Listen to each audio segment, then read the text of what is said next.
Baik, bismillahirrahmanirrahim. Assalamualaikum warahmatullahi wabarakatuh.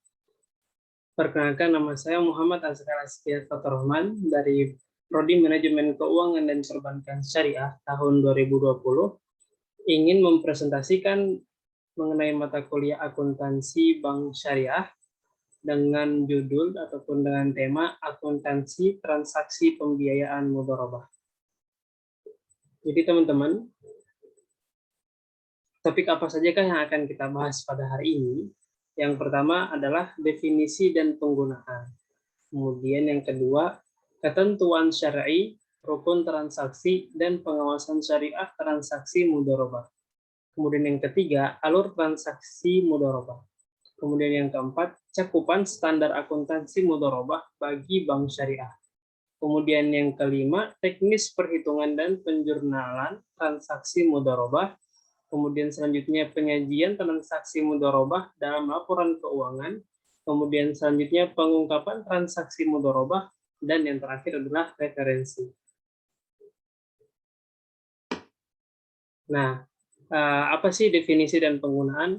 Nah, pembiayaan mudharabah adalah pembiayaan yang disalurkan oleh bank syariah pada pihak lain untuk suatu usaha yang produktif. Jadi harus kita pahami ya teman-teman, bahwasanya pembiayaan mudharabah itu adalah pembiayaan yang disalurkan atau yang diberikan dari bank syariah kepada pihak lain untuk suatu usaha yang produktif. Jadi bank itu membiayai sebuah usaha yang memang produktif dan memang dia ini membutuhkan biaya tersebut untuk dijadikan modal usaha.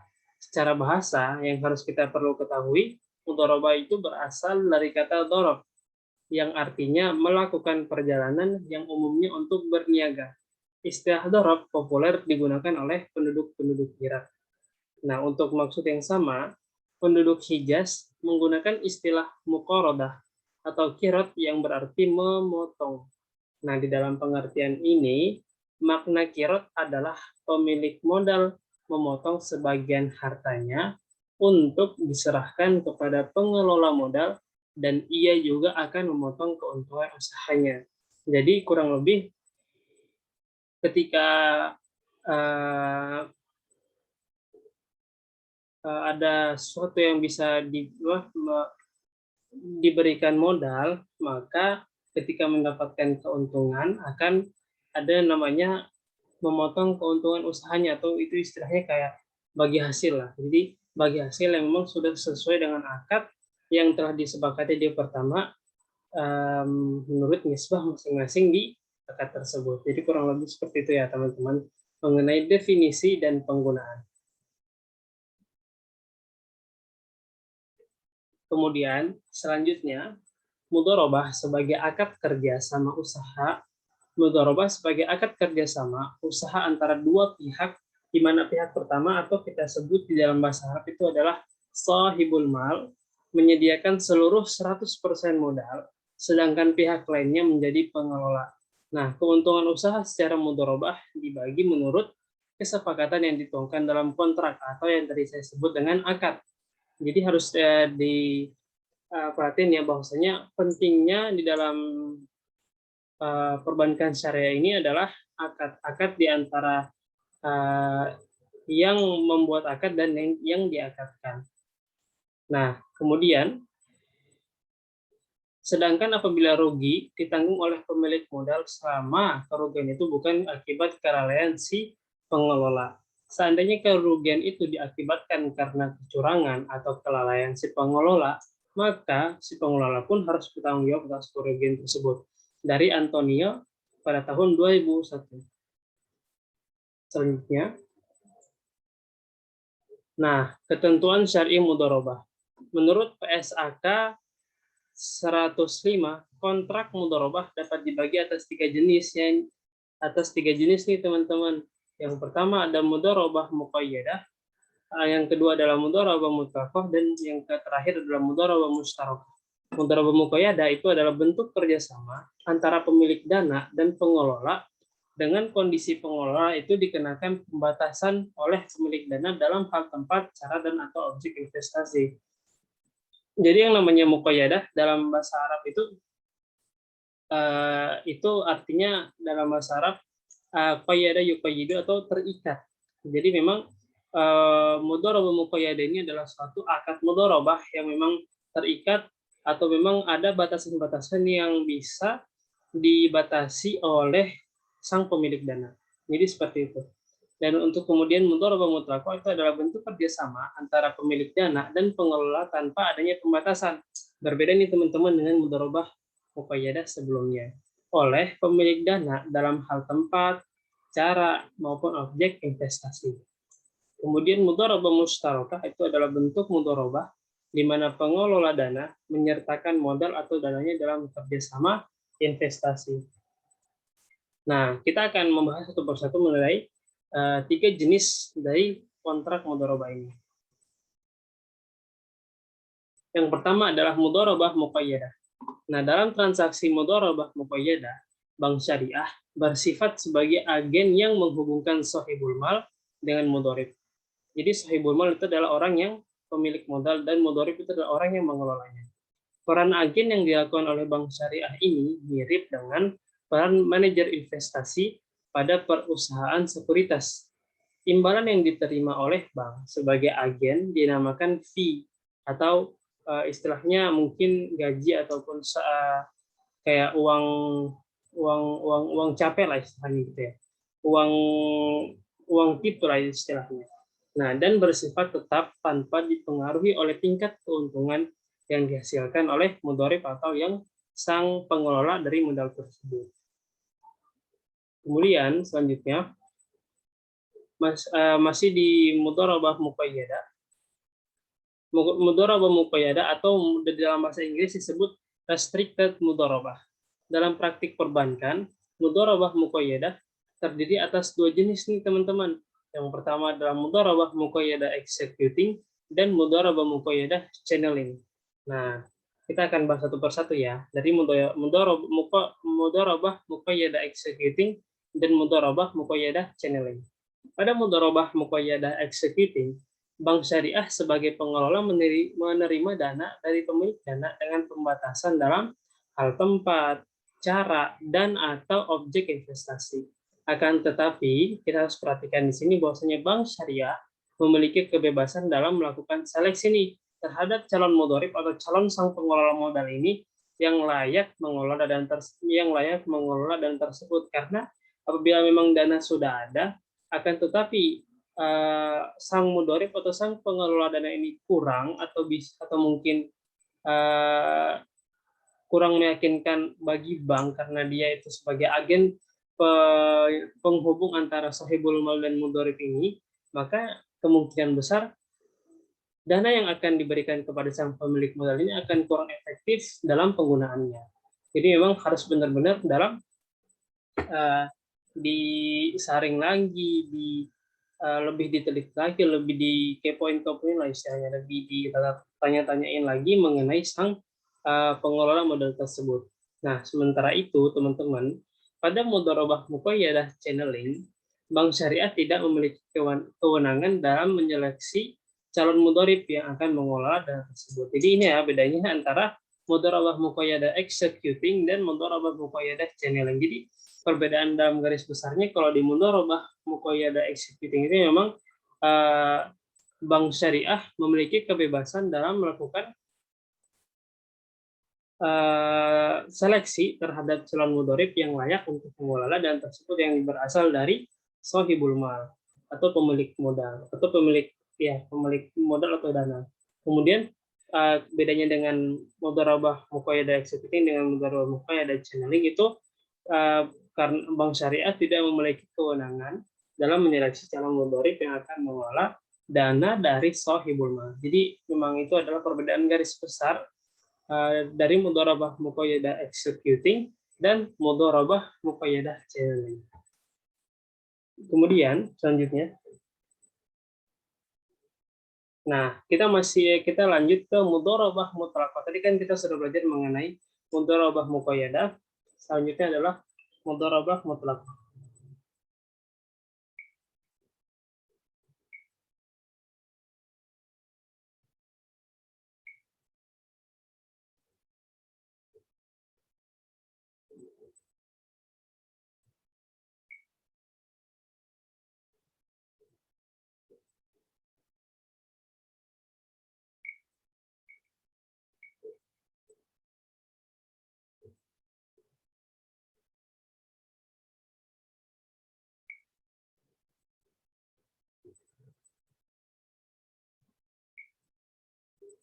Kemudian kita lanjut ke mudharabah mutlaqah.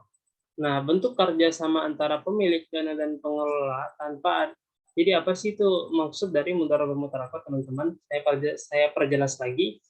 Adalah bentuk kerjasama antara pemilik dana dan pengelola dana tersebut tanpa adanya pembatasan oleh pemilik dana dalam hal tempat, cara maupun objek investasi. Nah, dalam hal ini, pemilik dana memberi kewenangan yang sangat luas kepada mudharib atau sang pengelola dana untuk menggunakan dana yang diinvestasikan. Nah, kontrak mudharabah mutlaqah ini di dalam perbankan syariah digunakan untuk tabungan ataupun pembiayaan. Kemudian pada tabungan mudharabah, penabung berperan sebagai pemilik dana, sedangkan bank berperan sebagai pengelola yang mengkontribusikan keahliannya dalam mengelola dana penabung tersebut. Jadi ini adalah maksud secara kurang lebih maksud dari mudharabah mutlak. Selanjutnya, masih di mudharabah mutlaqah, adapun pada pembiayaan mudharabah, bank berperan sebagai pemilik dana yang menginvestasikan dana yang ada padanya kepada pihak lain yang memerlukan dana untuk keperluan usahanya. Nah, pihak lain yang memerlukan dan mengelola dana tersebut biasa disebut dengan nasabah pembiayaan. Nah, dana yang diterima oleh bank dari penabung ini dilaporkan dalam neraca di bagian dana syirkah. Sedangkan dana yang disalurkan oleh bank kepada nasabah pembiayaan melalui akad mudharabah dilaporkan dalam neraca pada bagian aset lancar. Selanjutnya, masih di mudharabah mutlaqah. Nah, ternyata tadi kan mudharabah muqayyadah kalau di dalam bahasa Inggris disebut dengan restricted mudharabah. Nah, ini berbeda nih teman-teman dengan mudharabah mutlaqah dalam bahasa Inggris itu adalah unrestricted mudharabah. Adapun bagian bank dari keuntungan yang dihasilkan oleh mudharib dari kegiatan investasi yang dilakukannya dilaporkan dalam laporan laba rugi sebagai salah satu unsur pendapatan operasi utama bank. Mudharabah mutlaqah biasanya juga disebut dengan mudharabah mutlak atau mudharabah yang tidak terikat. Nah, dalam bahasa Inggris disebut dengan unrestricted mudharabah. Ini adalah pengertian secara kurang lebih dari mudharabah mutlaqah. Kemudian selanjutnya adalah mudharabah mustarakah. Tadi kita sudah membahas tentang mudharabah muqayyadah, kemudian yang kedua adalah mudharabah mutlaqah, dan yang ketiga adalah mudharabah mustarakah. Nah, bentuk mudharabah. Jadi apakah itu mudharabah mustarakah? Bentuk mudharabah mustarakah itu adalah bentuk mudharabah di mana pengelola dana menyertakan modal atau dananya dalam kerjasama investasi. Jadi itu adalah pengertian dari mudharabah mustarakah. Nah, akad mustarakah ini merupakan solusi sekiranya di dalam perjalanan usaha pengelola dana memiliki modal yang dapat dikontribusikan di dalam investasi. Sedangkan di lain sisi, adanya penambahan modal ini akan dapat meningkatkan kemajuan investasi. Nah, akad mustarakah ini pada dasarnya merupakan perpaduan nih antara akad mudharabah dan akad musyarakah.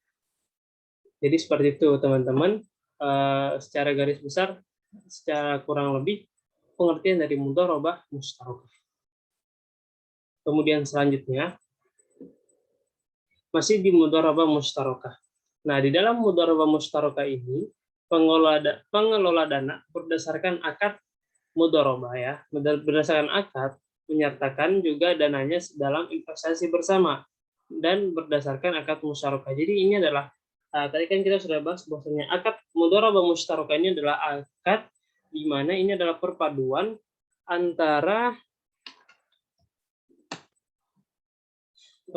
di antara akad mudharabah dengan akad musyarakah.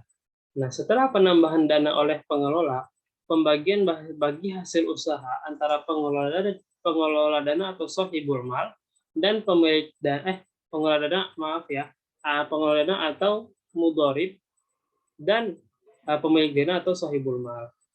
Dalam mudharabah adalah sebesar hasil usaha musyarakah setelah dikurangi porsi pemilik dana sebagai pemilik dana musyarakah. Jadi pembagian hasilnya itu berdasarkan seperti apa? Berdasarkan usaha antara pengelola dana dan pemilik dana dalam mudharabah sebesar hasil usaha musyarakah setelah dikurangi porsi pemilik dana sebagai pemilik dana musyarakah. Jadi seperti itu ya teman-teman. Nah, jadi ini adalah skema akad mudharabah musyarakah. Nasabah, jadi dari pertama nasabah dana dengan sistem pool of fund, kemudian ke bank, kemudian ada lagi investor. Nah, dari bank dan investor disalurkan deh ke nasabah pengelola atau disebut dengan mudharib. Ini adalah skema secara singkat mengenai akad mudharabah musyarakah. Selanjutnya, masih di akad mudharabah musyarakah, nasabah penghimpunan bank berperan sebagai mudharib, sedangkan nasabah penyaluran bank berperan sebagai pemilik dana. Pada saat yang sama, bank melakukan kerjasama dengan investor lain untuk membiayai suatu proyek yang dikerjakan oleh nasabah pengelola. Investor lain yang terlibat dalam kerjasama ini pun memiliki peran sebagai pemilik dana. Nah, bank dan investor memperoleh pendapatan dari posisi sebagai pemilik dana nih, atau sahibul mal. Tapi di dalam kurung berbagi sesuai porsinya masing-masing ya. Kemudian selanjutnya, pendapatan hak bank tersebut dibagi hasilkan lagi dengan nasabah deposan pool of fund. Selanjutnya, selanjutnya kita akan membahas mengenai rukun transaksi mudharabah. Nah, rukun transaksi mudharabah ini meliputi dua transaktor nih. Yang pertama itu adalah transaktor, yaitu pemilik modal dan pengelola. Yang kedua adalah objek akad mudharabah, yaitu modal dan usaha. Kemudian kedua ini akan bertemu di ijab dan kabul, yaitu persetujuan oleh kedua belah pihak. Nah, kita akan membahas ini teman-teman satu persatu mengenai rukun transaksi mudharabah ini.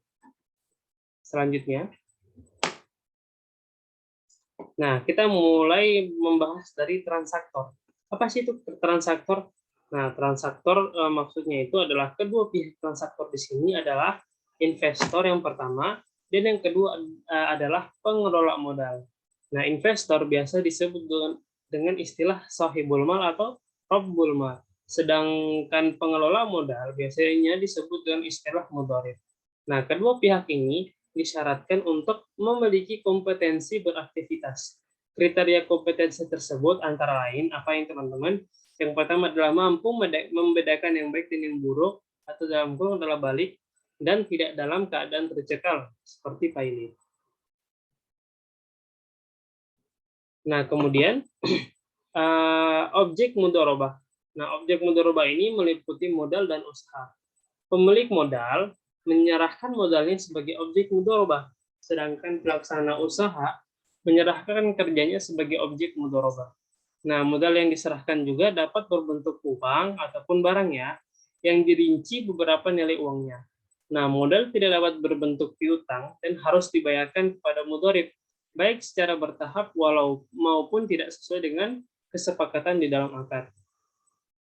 Sementara itu, kerja yang diserahkan dapat berbentuk keahlian menghasilkan barang atau jasa, keahlian mengelola, keahlian menjual, dan keahlian maupun keterampilan lainnya tanpa dua objek ini, yaitu objek ini mudharabah tidak dibenarkan. Kemudian selanjutnya,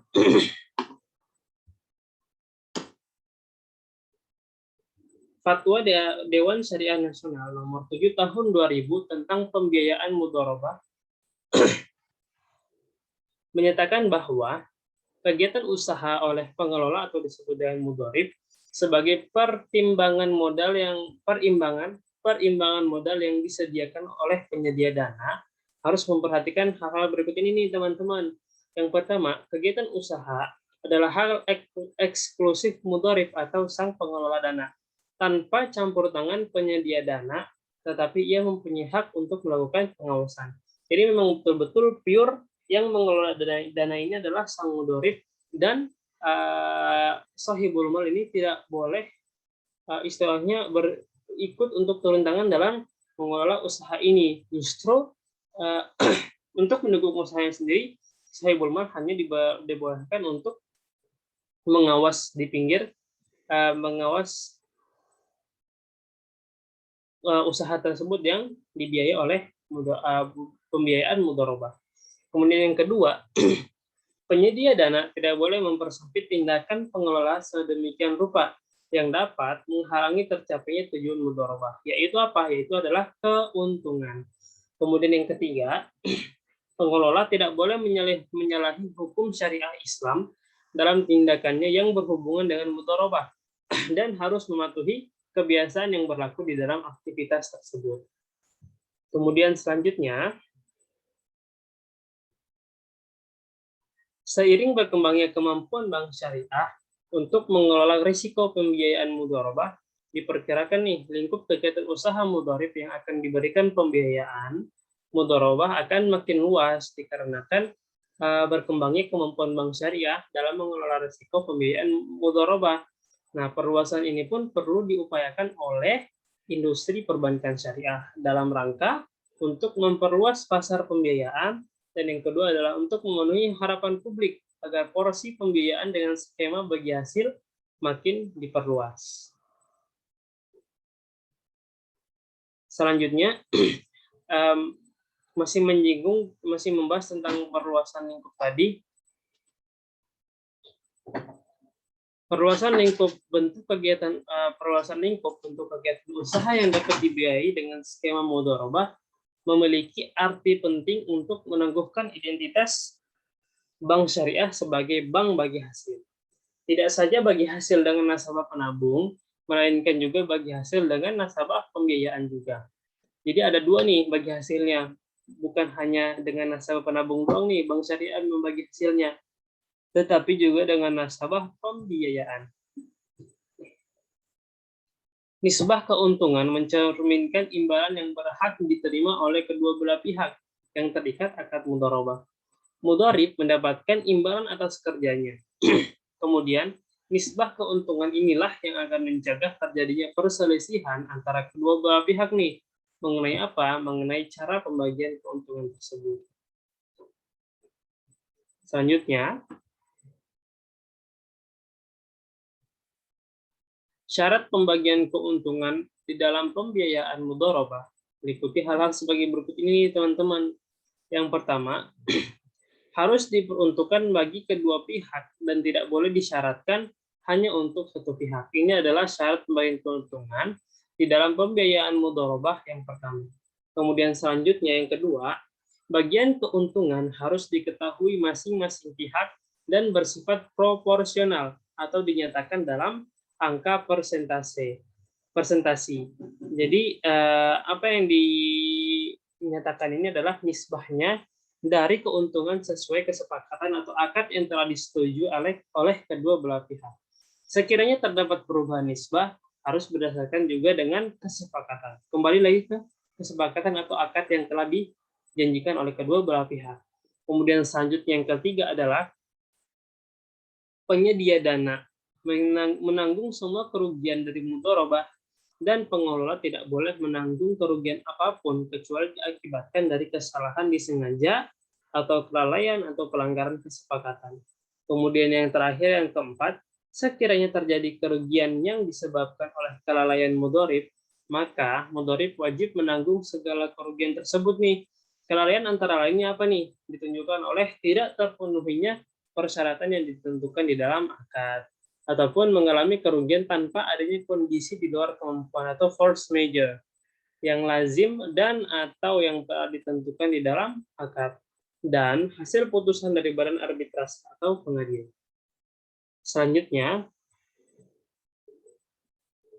kesepakatan pembagian keuntungan atau nisbah harus dinyatakan pada waktu kontrak. Jadi emang nisbah ini betul-betul harus dinyatakan ketika kita berakad dengan sang sohibul mal atau rabbul mal. Di dalam hal ini juga perlu disepakati dasar bagi hasil yang akan digunakan. Jadi setelah kita menyatakan bahwa kita akan nisbah segini-segini nih, misalnya 50%, maka juga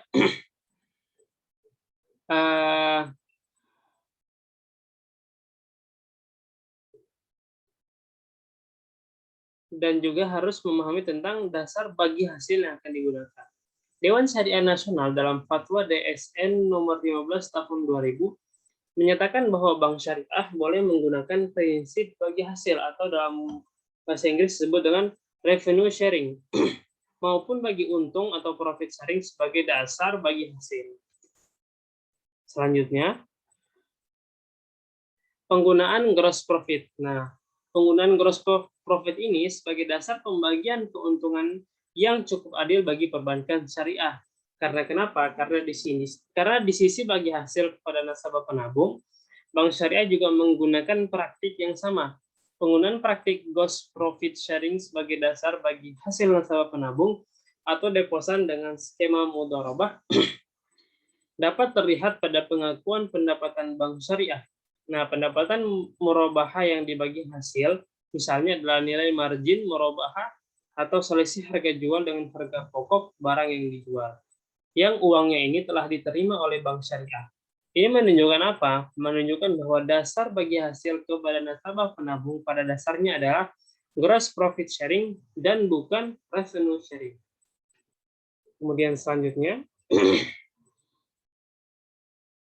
nah, kita ada beberapa perkataan nih dari Syekh kita nih, yaitu dari Syekh Muhammad Taqi Usmani pada tahun 2002. Di dalam bukunya An Introduction to Islamic Finance, secara eksplisit juga merekomendasikan penggunaan gross profit sekiranya terdapat kesulitan di dalam penggunaan net profit, suatu pembiayaan mudharabah atau musyarakah. Nah, gross profit dalam pandangan beliau dihitung dari selisih antara penjualan dengan biaya-biaya yang bersifat langsung, dalam hal ini adalah harga pokok penjualan. Kemudian selanjutnya, nah tadi kita sudah membahas beberapa dan yang terakhir adalah ijab dan kabul. Nah, ijab dan kabul atau persetujuan kedua belah pihak ini di dalam mudharabah yang merupakan wujud dari prinsip sama-sama rela atau di dalam bahasa Arab disebut antaradin minkum. Nah, di dalam hal ini kedua belah pihak harus secara rela bersepakat untuk mengikatkan diri dalam akad mudharabah. Nah, si pemilik dana setuju dengan perannya untuk mengkontribusikan dana. Sementara si pelaksana usaha setuju dengan perannya untuk mengkontribusikan kajian. Selanjutnya,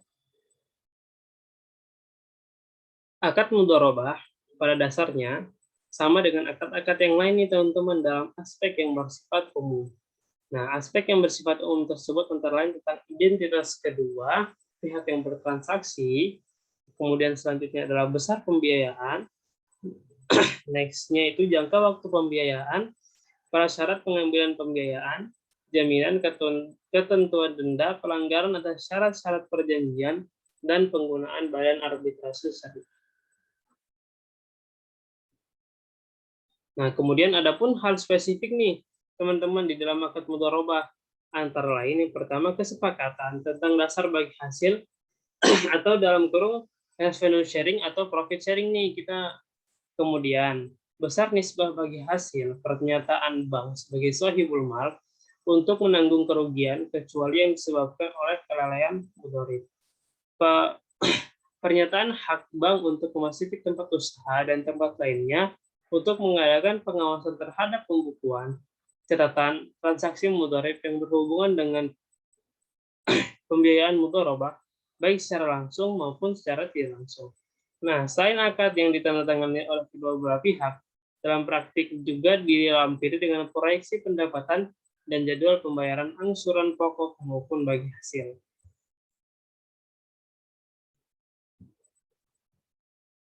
Kemudian selanjutnya adalah pengawasan syariah transaksi mudharabah.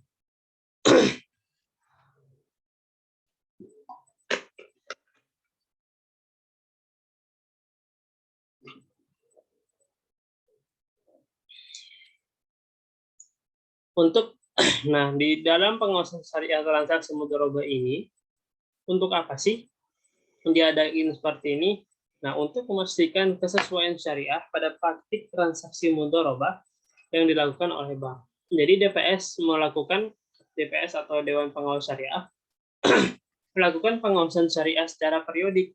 Nah, pengawasan tersebut berdasarkan oleh pedoman yang ditetapkan oleh Bank Indonesia yang dilakukan untuk hal-hal sebagai berikut ini, teman-teman.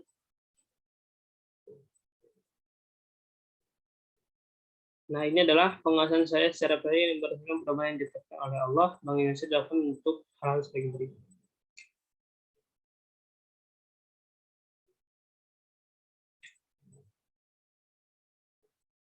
Yang pertama adalah meneliti apakah pemberian informasi secara lengkap telah disampaikan oleh bank kepada nasabah, baik secara tertulis maupun lisan tentang apa? Tentang persyaratan pembiayaan mudharabah telah dilakukan.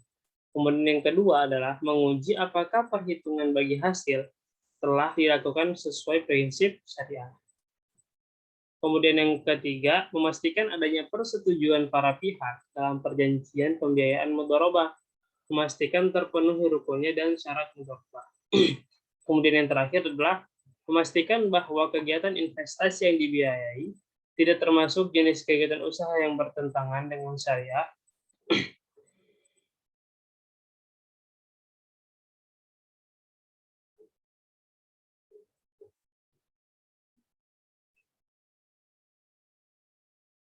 Kemudian yang ketiga adalah memastikan adanya persetujuan para pihak dalam untuk perjanjian mudharabah.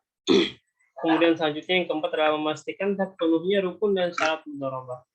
Kemudian yang terakhir adalah memastikan bahwa kegiatan investasi yang dibiayai tidak termasuk jenis kegiatan usaha yang bertentangan dengan syariat.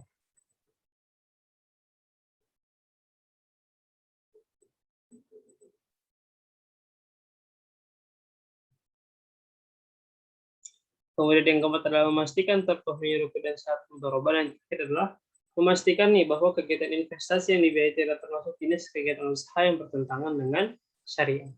Selanjutnya, adanya pengawasan syariah yang dilakukan oleh DPS atau Dewan Pengawas Syariah. Adanya pengawasan syariah ini yang dilakukan oleh DPS menuntut bank syariah untuk berhati-hati nih di dalam melakukan transaksi mudharabah dengan para nasabah. Selain itu, bank juga dituntut untuk melaksanakan tertib administrasi agar berbagai dokumen yang diperlukan dari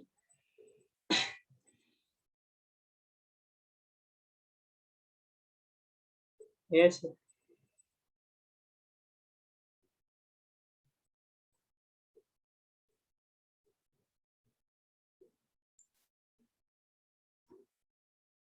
kemudian selanjutnya, nah teman-teman kita mungkin untuk gambar ini memang kurang jelas, tapi boleh langsung dicari di Google, mungkin langsung bisa langsung googling atau cari di Google atau yang lainnya. Apakah itu alur transaksi mudharabah? Kurang lebih seperti itu. Nah, dari bank syariah intinya ini semua siklusnya ini memang berputar dan tidak ada yang tinggal di satu tempat. Next, selanjutnya adalah alur transaksi mudharabah. Nah, tadi kan kita sudah belajar alur transaksi mudharabahnya. Nah, kita akan bahasnya satu persatu, teman-teman. Yang pertama, dimulai dari pengajuan permohonan pembiayaan oleh nasabah dengan mengisi formulir permohonan pembiayaan. Nah, formulir tersebut diserahkan kepada bank syariah beserta dokumen pendukung. Nah, pihak bank selanjutnya melakukan evaluasi menggunakan analisis 5C, Character, Capacity, Capital, Commitment, and Collateral. Nah, analisis diikuti kemudian dengan verifikasi. Bila nasabah dan data usaha dianggap layak, selanjutnya diadakan perikatan dalam bentuk penandatanganan kontrak mudharabah dengan mudharib di hadapan notaris. Kontrak yang dibuat setidaknya membuat berbahagia hal untuk memastikan terpenuhnya hukum mudharabah. Kemudian selanjutnya, yang kedua, bank mengkontribusikan modalnya di dalam nasabah mulai mengelola usaha yang disepakati berdasarkan kesepakatan dari kemampuan terbaiknya. Kemudian yang ketiga, itu adalah hasil usaha dievaluasi pada waktu yang ditentukan berdasarkan kesepakatan.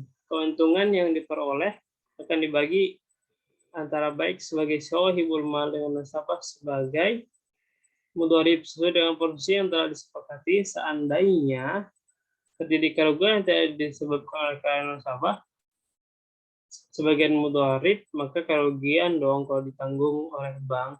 Nah, ada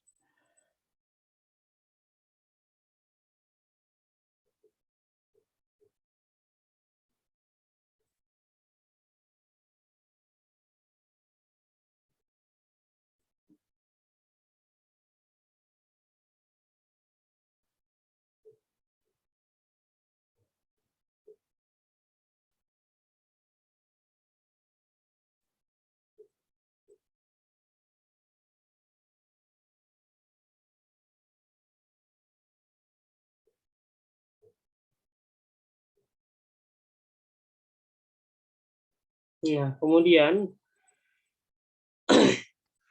alur transaksi mudharabah selanjutnya yang kedua adalah bank mengkontribusikan modalnya dan nasabah mulai mengelola usaha yang disepakati berdasarkan kesepakatan dan kemampuan terbaiknya yang telah disepakati sebelum adanya pencairan dana. Kemudian yang ketiga adalah hasil usaha dievaluasi pada waktu yang ditentukan berdasarkan kesepakatan nih teman-teman. Nah, keuntungan yang diperoleh akan dibagi antara bank sebagai sohibul mal dengan nasabah sebagai mudharib sesuai dengan porsi yang telah disepakati. Nah, seandainya ini teman-teman terjadi kerugian yang disebabkan oleh kelalaian nasabah sebagai mudharib atau sang yang diberi modal, maka kerugian ditanggung oleh bank. Adapun kerugian yang disebabkan oleh kelalaian nasabah sepenuhnya menjadi akuntansi tanggung jawab nasabah. Nah, selanjutnya yang keempat adalah alur transaksi mudharabah yang keempat adalah bank dan nasabah menerima porsi bagi hasil masing-masing berdasarkan metode perhitungan yang telah disepakati. Kemudian yang keenam, bank menerima pengembalian modalnya dari nasabah jika nasabah telah mengembalikan semua modal milik bank. Selanjutnya usaha menjadi milik nasabah sepenuhnya. Mungkin itu ya. Kemudian selanjutnya cakupan standar akuntansi mudharabah bagi bank syariah. Ketentuan akuntansi mudharabah diatur dalam PSAK 105 tahun 2007 tentang akuntansi mudharabah nih teman-teman. Standar ini mengatur pengakuan dan pengukuran transaksi baik dari sisi pemilik dana maupun dari sisi pengelola dana. Beberapa hal yang perlu diperhatikan dalam pengakuan dan pengukuran transaksi adalah mengenai dana mudharabahnya yang sebelah mana kan, jenis investasi berupa kas maupun non kas, penurunan nilai investasi sebelum usaha dimulai, dana penghasilan usaha kerugian akibat kelalaian atau keputusan pengelola hak pihak ketiga atas bagi hasil dana sirka pembagian hasil pada mudharabah musyawarah. Selanjutnya penyajian transaksi mudharabah dalam laporan keuangan. Nah, menurut Papsi, pada tahun 2013, akun-akun yang berkaitan dengan transaksi pembiayaan mudharabah disajikan sebagai berikut. Yang pertama, pembiayaan mudharabah disajikan sebesar saldo pembiayaan mudharabah nasabah pada bank. Pembiayaan mudharabah yang diakhiri sebelum jatuh tempo atau sudah berakhir dan belum diselesaikan oleh nasabah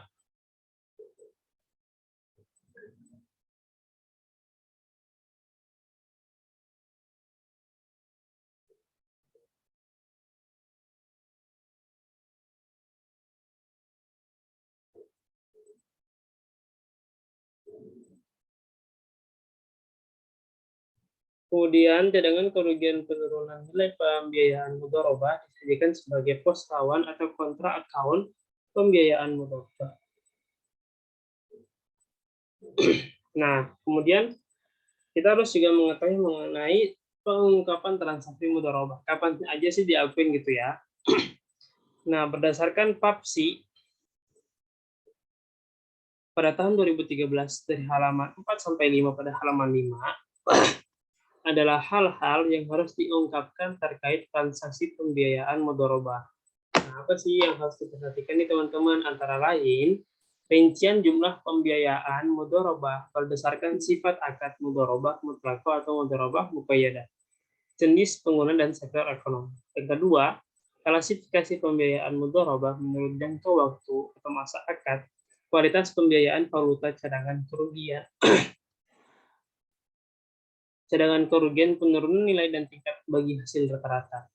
Nah, kemudian yang ketiga, jumlah dan persentase pembiayaan mudharabah yang diberikan kepada pihak-pihak berelasi. Yang terakhir, jumlah pembiayaan mudharabah yang telah direstrukturisasi dan informasi lain tentang pembiayaan mudharabah yang direstrukturisasi selama periode berjalan. Kemudian selanjutnya,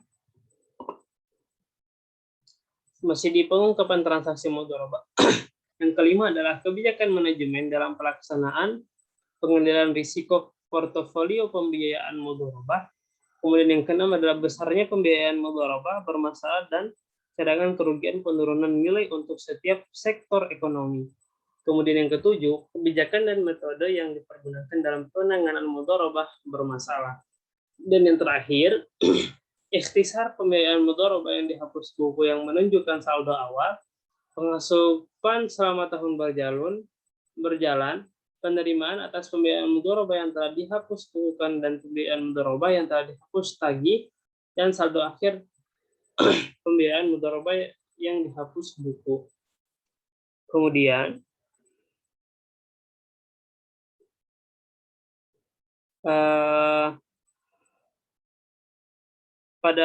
pada ujungnya dan pada akhir waktu ini telah selesai sudah pemaparan oleh Final Eden dan Lanca. Sekian dan terima kasih. Setelah ini kita akan mendengarkan pertanyaan-pertanyaan dari mahasiswa baru ataupun mahasiswa lama. Mungkin cukup sekian dan terima kasih. Mohon maaf tidak ada salah kata dan perbuatan untuk semuanya. Wassalamualaikum warahmatullahi wabarakatuh.